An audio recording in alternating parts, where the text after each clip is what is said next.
I don't feel tardy. Yeah, time to take you to school.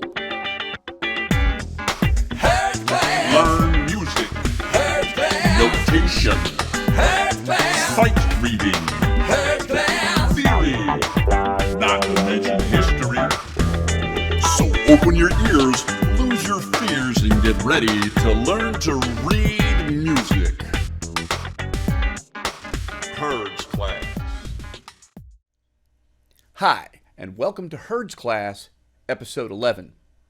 Episode 11 is tremendously exciting, in which we introduce key signatures, time signatures, and we introduce a musical form called the round. All right, let's start with time signatures. Well, there's a round, that old chestnut, row, row, row your boat. And you can see on the left-hand side, right next to the G clef, it says 6, 8. And you're like, Hurd, what does 6, 8 mean? Well, I'm glad you asked that question. The top number tells you how many beats there are in a measure. The bottom number tells you what it is you're counting. So there's this time signature, and in this time signature, once again, the top number tells you how many beats are in the measure, or how high to count. A measure is the distance between two bar lines. The bottom number here, it says 8, which means eighth notes. If it said 4, what do you think it would mean? Right, quarter notes. If it said 2, half notes. Not as common. Sometimes you'll see it say 16. 16 would be 16th notes. So in this case, it's 6, 8. Now, it turns out row, row, row your boat can be written in 4/4 time, or could be written in 12, less likely. But here we've got it in 6 to give you a clear idea of how these time signature things work. So anyhow, you can see that the first note is on the line below the staff. And you learned in our ledger line episode that if you're working your way down from the bottom line, because you remember every good boy does fine for the lines, if you're working your way backwards through the alphabet from E, you would be thinking, and remember we learned how to take the alphabet and run it backwards as well as forwards. We started with A, B, C, D, E, F, G. We also learned how to go G, F, E, D, C, B, A, G, F, E, D, C, B, A. So if we're on E, E, D, C, or in this case, middle C. So let's give it a try.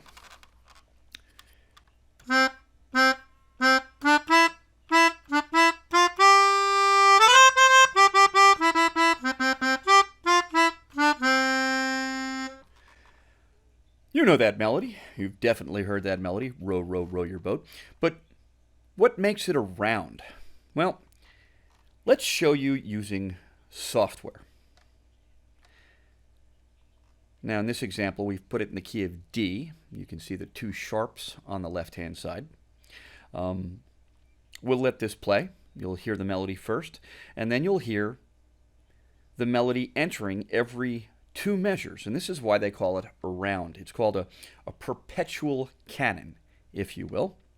And what that means is this piece of music makes harmony by playing the same melody at the unison at different times. And you're like, what does that mean, Hurd? Unison. Okay, unison is the same pitch. It's 2 different instruments or 2 different people or 3 or 4 different people singing or playing instruments, and they're all playing the same notes, the same frequency.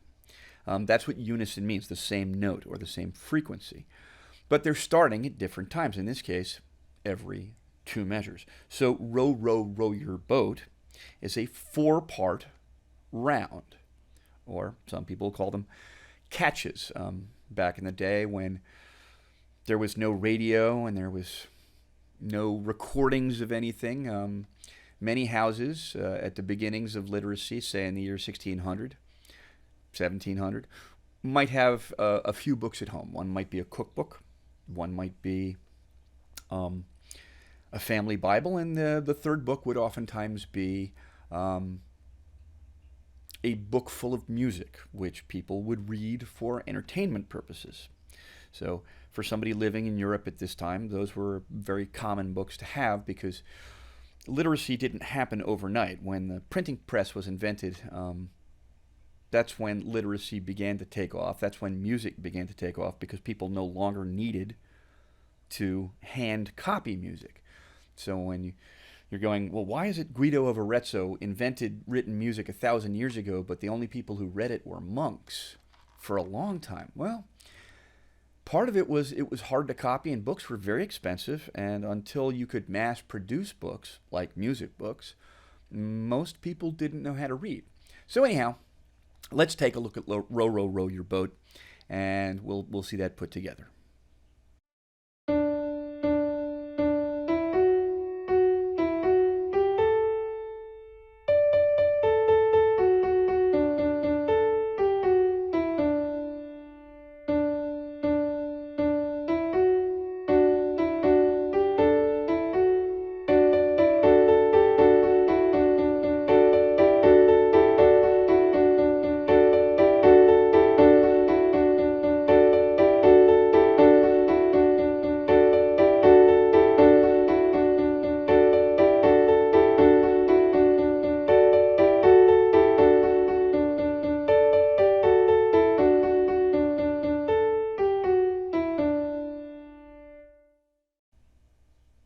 Okay, in this example, we're going to take Row, Row, Row Your Boat and play it against itself using this.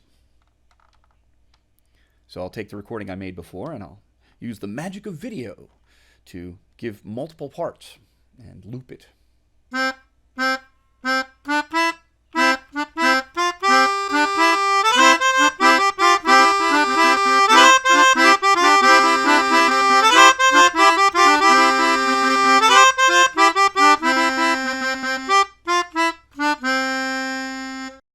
All right, let's have some fun.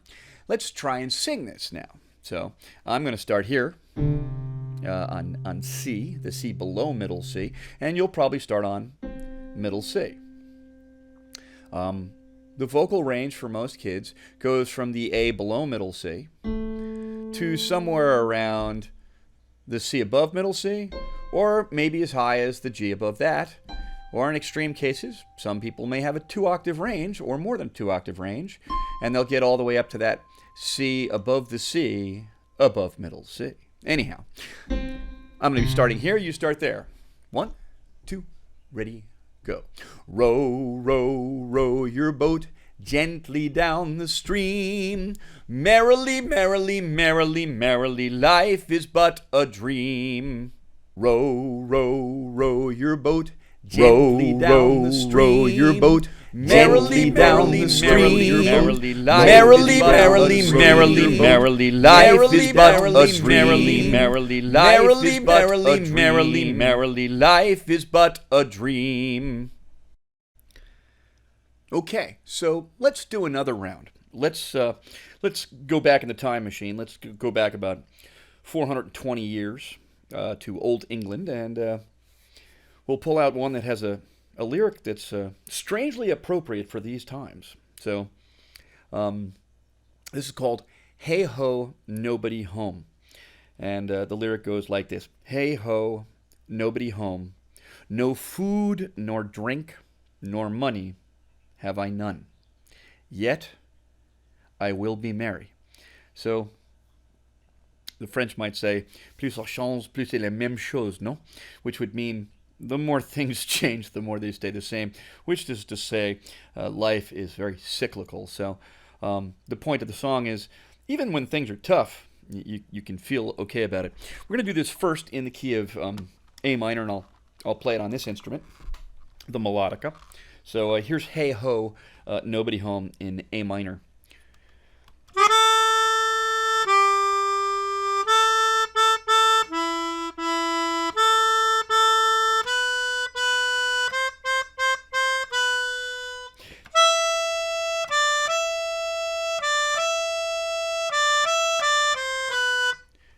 So that's the whole thing. 6 measures, very straightforward.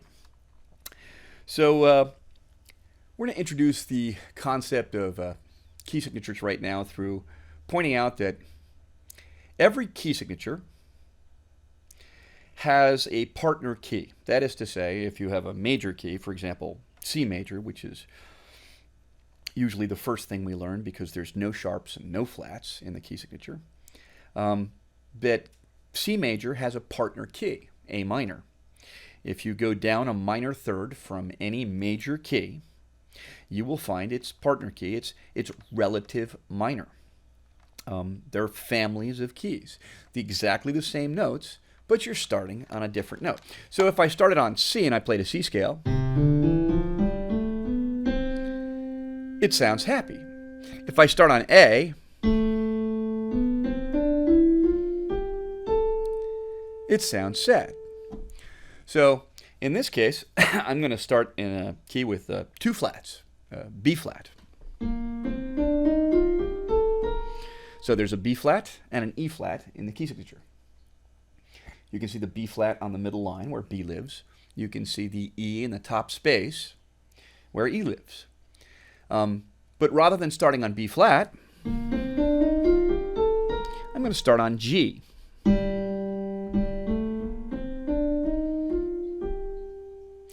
So now we'll try singing it with words in the key of G. Hey ho, nobody home, no food nor drink nor money have I none, yet I will be merry. Hey ho, nobody home, no food nor drink nor money have I none, no food nor drink nor money have I none, no food nor drink nor money have I none, yet I will be money have I none, yet I will be money have I none, yet I will be money have I none.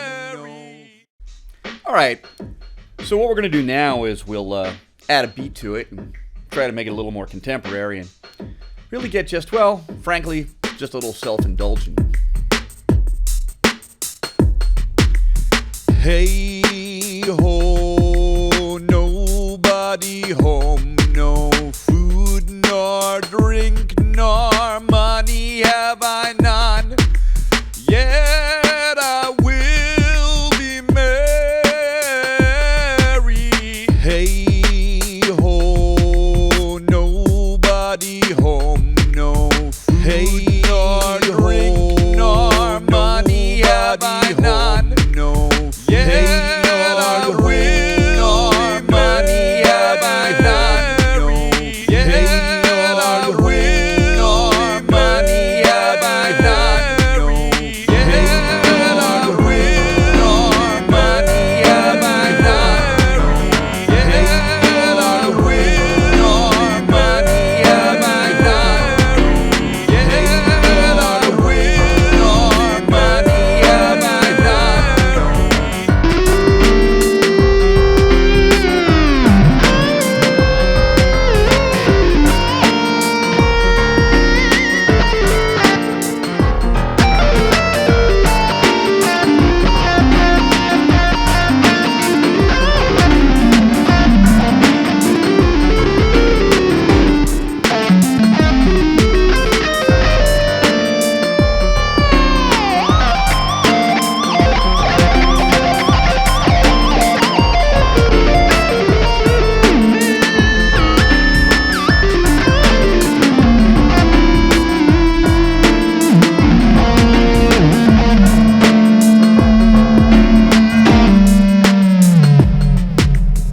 So today, we went over a couple of things. We taught you that the top number in a time signature tells you how many beats there are in that measure. We taught you the bottom number tells you what kind of a note you're counting. We additionally taught you about key signatures. We started to explore this idea that every major scale has a partner minor scale, a relative minor scale, if you will. And we introduced rounds. Rounds, the perpetual canon. The song that makes harmony when it's played against itself, oftentimes at 2 or 4 measures apart. Anyhow, thanks for watching Hurd's Class, Episode 11. See you next time. Learn music, notation, sight reading, theory, not to mention history. So open your ears, lose your fears, and get ready to learn to read music.